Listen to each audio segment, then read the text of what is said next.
November 1943, the sky above Rabaul looked like a second sun. 1,000 explosions reflected off the harbor as Japan's fortress of the South Seas burned itself alive. Within hours, hundreds of aircraft were destroyed and over 100,000 men trapped. The Empire's greatest stronghold had become its tomb. What happened here wasn't just military defeat. It was pride, punished by physics. Tonight, we uncover how arrogance, not bombs, destroyed Japan's invincible fortress. Stay to the end and subscribe for more forgotten turning points from World War II. January 1942. The smoke of Pearl Harbor still lingered across the Pacific when Japan seized a small volcanic island called Rabaul. To the Imperial High Command, this wasn't just a conquest. It was the foundation of a dream.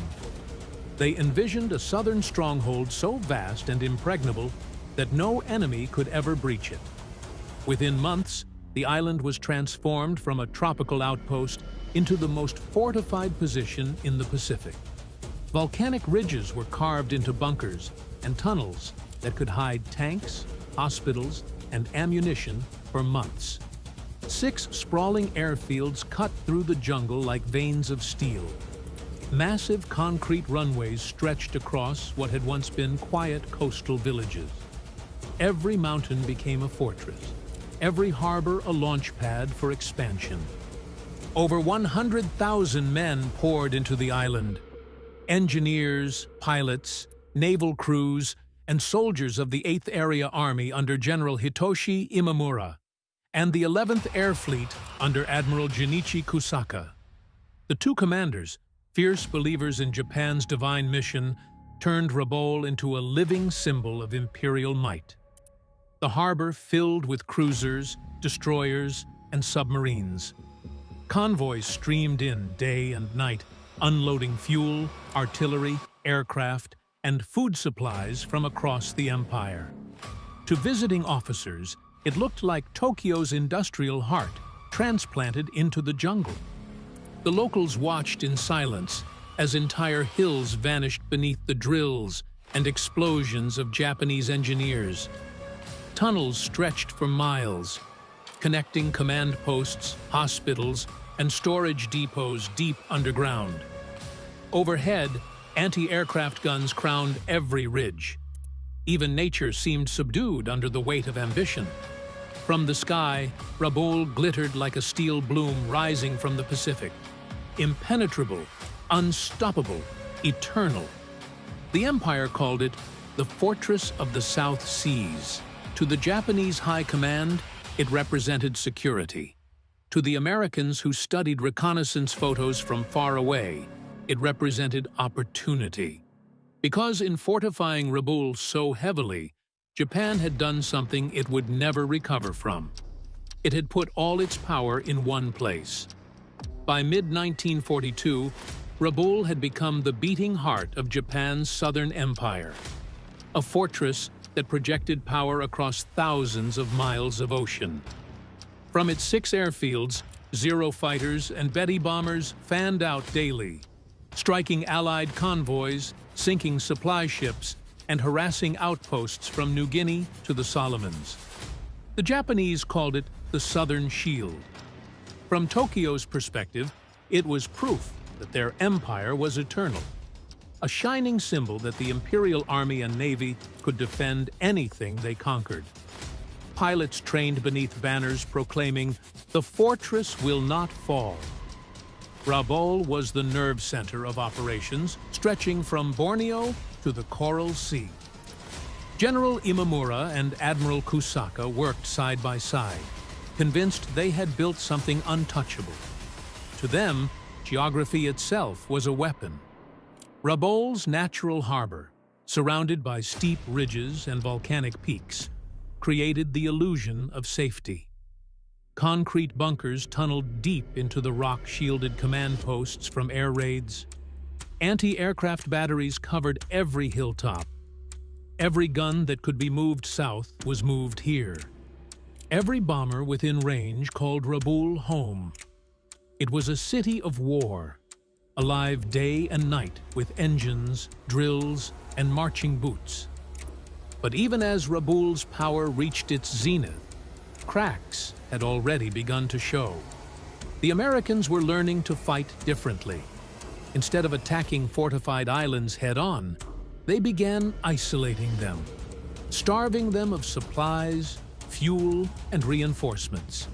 New long-range bombers were mapping Rabaul's defenses from the edge of the horizon, and every ship that entered the harbor was silently logged by U.S. submarines.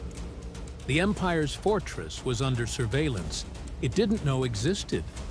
Rabaul's commanders couldn't see the shift happening beneath their own pride.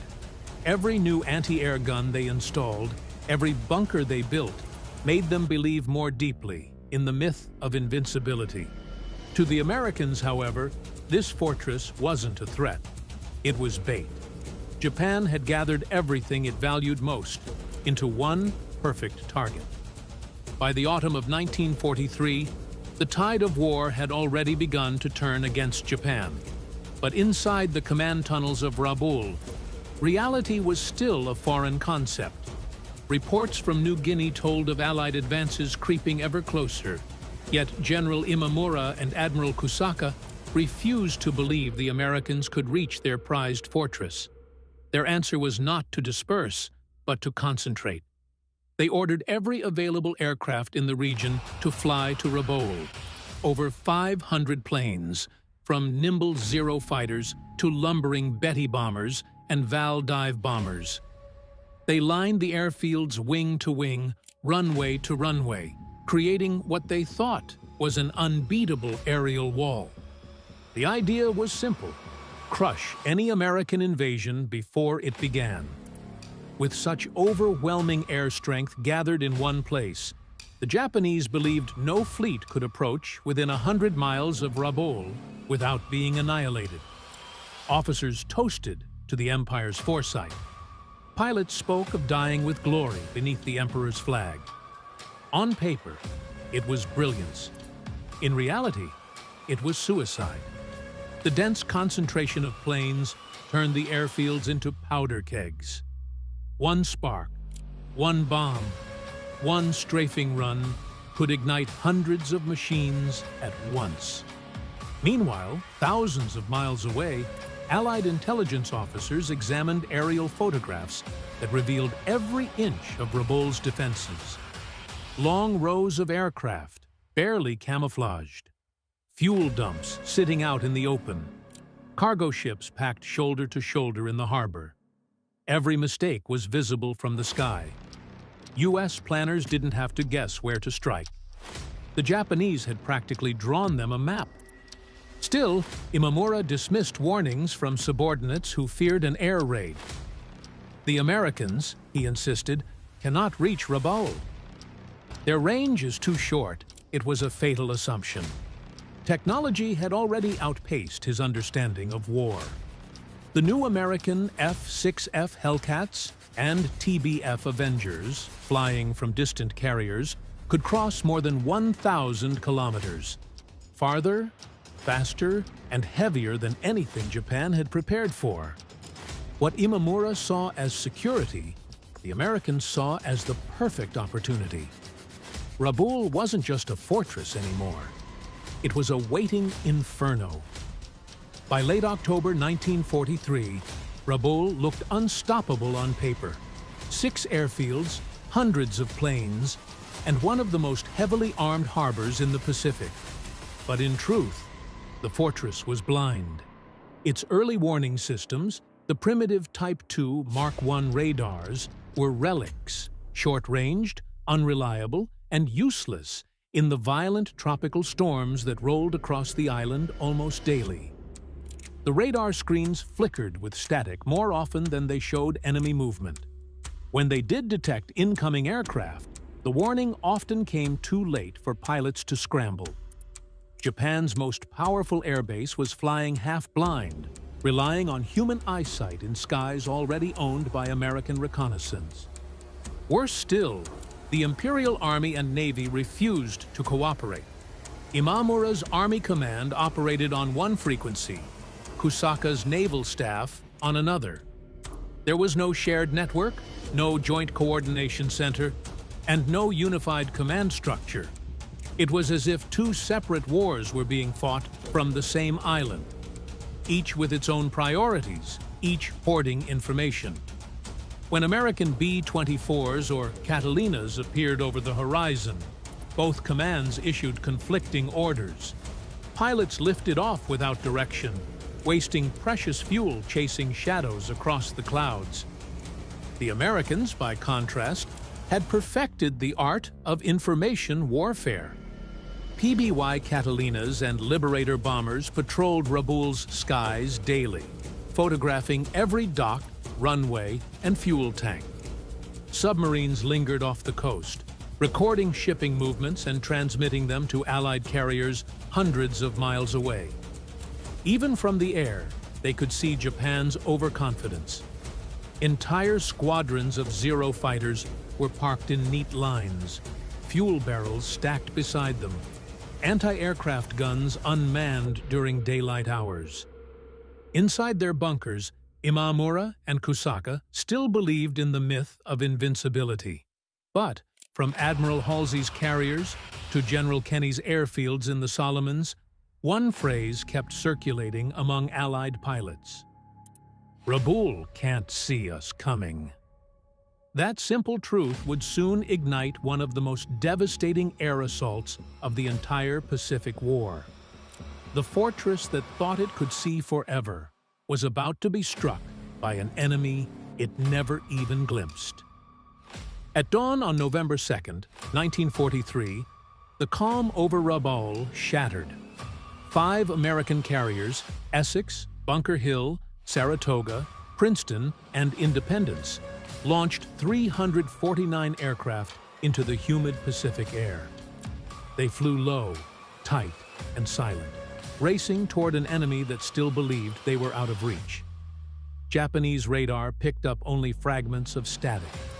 By the time the alarm sounded, the first wave of Avengers and Hellcats was already breaking through the clouds. On the ground, pilots scrambled, mechanics shouted, and anti-aircraft guns roared to life too late. The first bombs hit the main airfield like thunder. Fuel tanks exploded, sending fireballs hundreds of feet into the air. Hangars vanished in blinding light. Pilots sprinting toward their planes were thrown to the ground as shock waves rolled across the runways. Aircraft parked wing to wing ignited in chain reactions, one burning Zero setting off the next, then the next, until the entire field became a storm of fire and twisted metal. Within minutes, the smell of burning fuel and scorched flesh blanketed the island. Japanese pilots who managed to take off found themselves flying into chaos. The Americans were everywhere. Hellcats cutting through the sky in tight formations, Avengers diving through smoke to drop their payloads with terrifying precision. The Japanese counterattack collapsed before it even began. Some Zeros fought valiantly, clawing into dogfights they couldn't win. The new American planes could dive faster, climb steeper, and absorb hits that would tear a Zero apart. Below, Admiral Kusaka watched from his command post as black smoke rose from the harbor. Ships burned where they were anchored. The once proud fleet shimmered in the orange glow of destruction. After just 90 minutes, the raid was over. More than 100 Japanese aircraft were gone, destroyed or crippled before they ever left the ground. That night, Imamura gathered his officers and insisted the damage was temporary. But the truth was undeniable. Rabaul's defenses were broken. The Americans had proven they could strike the fortress at will, and they were only getting started. The bombs had stopped falling, but Rabaul was already dying from within. The Americans didn't need to destroy it overnight. They just had to choke it. By November 1943, U.S. submarines prowled every approach to the island. sinking merchant ships and fuel convoys before they could reach the harbor. The once bustling docks where engineers unloaded food, ammunition, and oil now stood empty. Supply drums rusted in the rain, rats gnawed on what little rice remained, and men who had once served proudly under the rising sun now counted grains by the handful. Without fuel, planes couldn't fly. Without spare parts, engines rusted in silence. Mechanics began dismantling wrecked aircraft just to keep a few in the air, scavenging bolts, propellers, and metal sheets from the burned-out skeletons of Zeros. Pilots slept beside their grounded planes, their faces hollowed by malaria and hunger. Every sortie meant one less aircraft that would ever return. The jungle itself turned against them. Torrential rain flooded tunnels, washing out ammunition bunkers and food caches. Mosquitoes swarmed so thick that soldiers covered their mouths to breathe. Malaria spread uncontrollably, followed by dysentery and tropical ulcers that devoured flesh down to the bone. Medical supplies were gone, and the only medicine left was hope. Many soldiers began to die quietly in their bunks, unburied, their names unrecorded. General Imamura sent desperate pleas to Tokyo, begging for reinforcements and resupply. None came. Japan's navy was stretched thin, and every ship sent to Rabaul risked destruction by Allied bombers waiting beyond the horizon. The Imperial Fortress, once the pride of the Pacific, had become a prison. Meanwhile, the Americans grew stronger by the day. Fresh planes arrived weekly at Bougainville and the Solomons, their crews fed, rested, and ready. Each raid grew larger, more precise, more confident. Rabaul, starved of strength and blinded by arrogance, could only wait for the next strike. The fortress that once promised victory was now living on borrowed time. November 5th, 1943. The morning began with silence, heavy, unnatural, almost sacred. Then came the hum, faint at first, like the vibration of distant thunder. It grew louder, deeper, until the very air trembled. From beyond the horizon, the U.S. carriers Saratoga and Princeton unleashed over 200 aircraft. The clouds above Rabaul split open as Hellcats, Avengers, and dauntless dive bombers poured through in perfect formation. Sunlight glinted off their wings, turning the sky into a wall of steel and fire. The sirens wailed too late. Ground crews ran for cover, shouting warnings drowned out by the scream of engines. The first bombs struck the main runway, then the oil tanks, then the hangars. Each explosion tore through the airfields with merciless precision. Flames rolled across the ground like living creatures. Zeros still lined up wing to wing became torches. Pilots trying to take off were blown apart before their wheels left the ground. Above, the dogfights were short and brutal. Japanese pilots, some half-starved and exhausted, threw their planes into the storm with the same courage that had once terrified the Pacific. But they were outmatched. The F-6F Hellcat turned tighter, dove faster, and could absorb bullets that would shred a Zero to ribbons. "They're burning!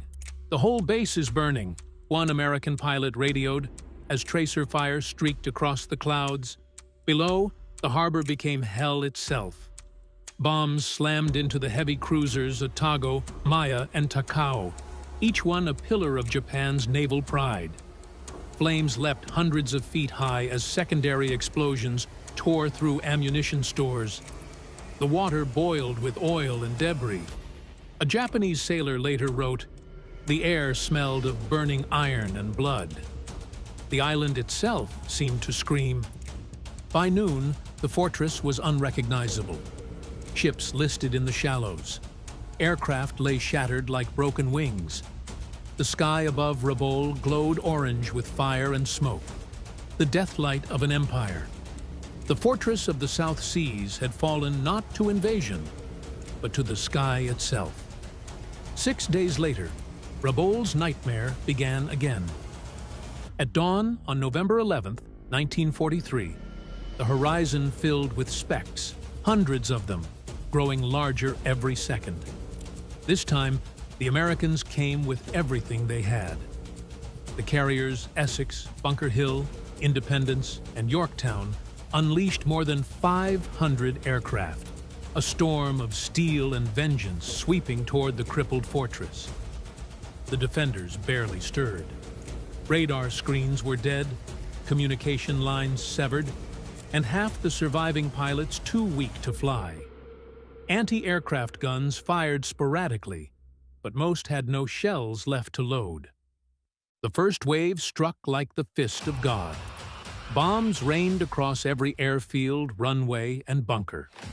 Warehouses detonated one after another, turning the harbor into a chain of erupting volcanoes. Columns of flame shot thousands of feet into the sky, visible from ships over 60 miles away. Oil storage tanks burst open, spilling fire across the sea. The ground quaked. The sun vanished behind a canopy of black smoke and drifting ash. A lone mechanic trying to reach his aircraft was thrown flat by a blast. When he rose, the plane was gone, replaced by a smoking crater. Pilots trapped in underground shelters felt the oxygen burn away as fire sucked the air from their lungs. Admiral Kusaka listened in his bunker as the last messages crackled through dying radios. Runway gone, fuel gone, communications dead. And then, silence. When the final wave pulled away, Rabaul was a furnace. Ships lay crippled in Simpson Harbor, flames crawling up their hulls. The once great airfields were nothing but scorched earth. More than 100 Japanese aircraft were gone. The Americans lost fewer than 20. That night, sailors aboard U.S. destroyers miles offshore watched the horizon glowing red for hours. One described it as a volcano made of metal. Rabaul, the so-called invincible fortress, had become a pyre. Its pride burned to cinders. The fortress of Japan was gone. All that remained was smoke, silence, and the smell of defeat drifting across the Pacific. When the smoke finally cleared, Rabaul was no longer a fortress. It was a tomb. The airfields were cratered wastelands, the harbor choked with the twisted hulks of once proud warships. The fires smoldered for days, painting the night sky blood red. For the 100,000 Japanese troops still trapped there, the war outside had moved on. There would be no rescue, no resupply, and no escape. Admiral Kusaka ordered what ships remained to flee toward Truk, abandoning the garrison to starvation and disease. The fortress of the South Seas, once hailed as impregnable, had been sealed by its own arrogance. Life within the ruins became a slow death. Food was gone. Malaria and dysentery spread unchecked. Soldiers scavenged in the jungle for roots and insects, carving ration logs into bamboo so they could remember what they had eaten. Some wrote letters to families that would never be delivered. One pilot who survived the bombardment scribbled a haunting line in his diary. "We did not die from American bombs. We died from Japanese pride." By early 1944, the once feared 11th Air Fleet had withered into silence. Its planes sat gutted and rusting on their runways, their aluminum skin peeling away under the tropical sun. The men who had once vowed to defend the island to the death now guarded ghosts. When Australian troops finally entered Rabaul in 1945, they found thousands of soldiers still at their posts, thin, sick, but obedient, waiting for orders that would never come. Today, the jungle has swallowed most of what remains. Vines creep through tunnels where officers once shouted commands. 0 fighters lie half-buried beneath moss, their wings warped like bones. On one surviving bunker wall, a message remains scratched into the concrete by an unknown hand. We believed too much. History remembers Rabaul as Japan's greatest fortress, but its legacy is something darker, a monument to overconfidence, to the blindness of command, and to what happens when pride stands where wisdom should. Not every fortress falls to enemy fire. Some collapse from within. Rabaul did both, burned from above, hollowed from inside. The day belief outlived reality.